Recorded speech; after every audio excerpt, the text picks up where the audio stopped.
বসবাসরত প্রায় 10,000 মানুষ বেশ সংকটে পড়েছে। গত কয়েকদিনে বাংলাদেশের ভেতরে কয়েকটি নৌযানে গুলির ঘটনায় এই সংকট তৈরি হয়েছে। স্থানীয় বাসিন্দা ও প্রশাসনের কর্মকর্তারা বলছে, মিয়ানমারের দিক থেকে বাংলাদেশে চলাচলকারী নৌকা লক্ষ্য করে তারা গুলি করছে। পরিস্থিতি এমন পর্যায়ে পৌঁছেছে যে সেন্ট মার্টিনের বেশিরভাগ দোকানে নিত্য প্রয়োজনীয় সামগ্রীর মজুদ ফুরিয়ে আসছে, কারণ নিরাপত্তার জন্য সেখানে মালামাল পৌঁছানো যাচ্ছে না।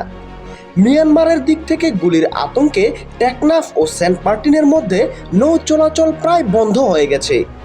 এর ফলে টেকনাফ ও সেন্ট মার্টিনের মধ্যে চলাচলকারী অনেকেই আটকা পড়েছেন, কিন্তু এ নিয়ে সরকারের তীব্র কোনো প্রতিবাদই আমরা দেখতে পাচ্ছি না। সেন্ট মার্টিন যদি বেদখল হয়ে যায়, বাংলাদেশ কোন প্রক্রিয়ায় সার্বভৌমত্ব রক্ষা করবে? এমন এক প্রশ্নের জবাবে আওয়ামী লীগের সাধারণ সম্পাদক ও প্রতিমন্ত্রী ওবায়দুল কাদের বলছেন, আমরা